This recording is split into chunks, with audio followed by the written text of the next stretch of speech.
Viral video அப்படின்னா என்னென்ன cringe வீடியோங்க. Cringe video தான் வைரல் வீடியோ அப்படின்னு சொல்கிறாங்க. நிஜமாவே வைரல் வீடியோலாம் எதுவாக இருக்குன்னா அது நம்ம தமிழ்நாட்டையே தொடரதில்ல, அது உலக லெவலில் வேறு எங்கேயோ போயிட்டுருக்கு அந்த மாதிரி வீடியோக்கள்லாம். அப்படி இருக்கும் பட்சத்தில் எனக்கு இந்த கறிக்கடை பாய் தான் ஞாபகத்துக்கு வருது. ஏதாவது ஒரு விஷயத்தில் கீழே கமெண்ட்டில் இருங்க பாய், இல்லை தமிழில் இருங்க பாய், இதெல்லாம் நான் பார்த்துருக்கேன். அது என்ன இருங்க பாய், ஏதாவது சினிமா டைலாக்கா அப்படின்னு நான் நினச்சிக்கிறேங்க. அப்புறம் பார்த்தா இதான் இருங்க பாயின்ட்டு ஒரு ஆளை காட்டுறாங்க. அப்புறம் பார்த்தா அவர்கிட்ட பேட்டி எடுக்கிறாங்க. அப்புறம் அவர் உண்மைக்கே என்ன பண்ணி வச்சுருந்தாருன்றதை பார்க்குறேன். அவருக்கு நன்கு அறிமுகமான சில ஆளுங்க ஒரு ராங் கால் மூலியமாக அவரை வெறுப்பேற்றி வச்சுட்டாங்க. முன்ன கூடி வெறுப்பேற்றி வச்சுட்டு அதுக்கப்புறம் கால் பண்ணுறாங்க, ரெக்கார்ட் பண்ணுறாங்க. அப்போ வந்து பாய் கறி 15 கிலோ கறி வேணும், இவ்வளோ கிலோ கறி வேணும்னு கேட்குறாங்க. அவங்க கலாய்க்கிறாங்கன்னு அவருக்கு தெரியறனால அவர் கெட்ட வார்த்தை ஒம்மாலன்ற வார்த்தை அதிகமாக பயன்படுத்துகிறாரு. அது யாரை சொல்கிறாருன்னா பார்க்குறவங்களே கிடையாது, அந்த ஃபோன் எவன் பண்ணானோ அவனை சொல்கிறாரு. அவனோட அம்மாவை அவர் செய்யணும் அப்படின்னு சொல்லிட்டு அவர் சொல்கிறாரு. இப்படி பேசிகிட்டு இருக்கும்போது அவங்க இன்னும் கொஞ்சம் அவரை வெறுப்பேற்றணுன்ட்டு பன்னிக்கறி கிடைக்குமா அப்படின்னு சொல்லி கேட்குறாங்க. இஸ்லாமியர்களுக்கு வந்து பன்றி வந்து ஆகாது. அப்போ அந்த வார்த்தையை சொன்னால் அவங்க இன்னும் ஆத்திரமாகும். அப்போ இன்னும் ஆத்திராகி வந்துட்டு நீ வந்து உன் அம்மாட்டே படிப்பியா அப்படின்னு சொல்லிட்டு அவர் கேட்குறாரு. இவங்க சிரிக்கிறாங்க. அவர் பேசுகிறதெல்லாம் அந்த சிரிப்பை அடக்க முடியாமல் ஒரு அந்த மாதிரி பண்ணிட்டு இருக்காங்க. அவர் வந்து கோபப்பட்டு கத்துறாரு.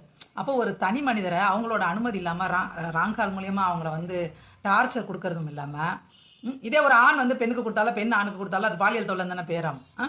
அப்போ அந்த நபருக்கு டார்ச்சரை கொடுத்து அவர் வாயை வந்து பிடுங்கி அதில் சிரிச்சது இல்லாமல் பன்னிக்கறி வேணும்னு ஒரு இஸ்லாமியர்கிட்ட கேட்குறாங்க. இப்போ வந்து ஒருத்தர் திமுக பிரமுகர் ஒருத்தர் வந்து பட்டை நாமன்னு சொல்லிவிட்டாருன்ட்டு ஆபாசமாக பேசினாருன்ட்டு எவ்வளோ வீடியோ வந்துச்சு. அவர் கடைசியில் அவர் இருந்த பதவியெல்லாம் இருந்து தூக்கி அடிச்சு போய் இல்லாத மாதிரி பண்ணி வச்சுட்டாங்க. அப்போ மக்களுக்கு ஏன் உங்களுக்குலாம் அறிவு இல்லை, ஆபாசத்தை ஏன் தலையில் தூக்கி வச்சு கொண்டாடுறீங்க?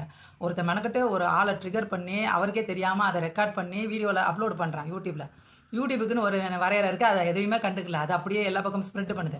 அது பார்க்குறவன் வந்து ஊருப்பட்ட லைக்கை போட்டு கிட்ட வரது, அதுவும் ஒம்மால புண்ணா அது இதுன்னு பெண்ணோட உருவை பற்றி பேசுறது, உடல் உருவை பற்றி பேசுறதுலாம் உங்களுக்கு சிரிப்பு கொடுக்குதா? அப்படி என்ன மயத்து சிரிப்பு வருது? நீங்கள்லாம் அப்படி ஒரு பிறவிகள்லாம் இந்த பூமிக்கு தேவையா நான் கேட்குறேன். நம்ம வீட்டுக்குள்ளே என்ன வேணால் பேசிக்கோ, நீ உன் அம்மாவை நீ என்ன அசிங்கமாக பேசு, உன் அப்பனை பேசு, கூட பிறந்தவங்களை பேசு, சொந்தக்காரனை பேசு, தெருக்காரன் பேசு. ஆனால் வந்து ஒரு அசிங்கமான அருவறுப்பான விஷயத்த வந்து பொது வெளியில் எதுக்காக ஸ்ப்ரெட்டு பண்ணுற அப்படின்னு யாருக்காவது கோவம் வருதானா? வரமாட்டேங்குது. ஒன்றும் தெரியாமல் போயிடுது. என்னடா ஏதோ சொல்கிறாங்களேன்னு போகிறது, இல்லாட்டி என்ஜாய் பண்ணுறாங்க. வீடியோலாம் வைரல் ஆகணும்னா அசிங்கமாகவும் அபத்தமாகவும் ஏதாவது செஞ்சால் மட்டும்தான் அது வைரல் ஆகும். இல்லை கூமுட்டத்தனமாக செய்யணும், கிறுக்கங்க கணக்கிட்ட பண்ணணும். நார்மலாகவே ஒரு மனுஷன் இருந்துடக்கூடாது. ஆனால் நிஜத்தில் பார்த்தீங்கன்னா அப்படியே ரொம்ப யோக்கிய மசூர் மாதிரியே இருப்போம், அமைதியாக இருப்போம், எதுக்கும் சிரிக்க மாட்டான்.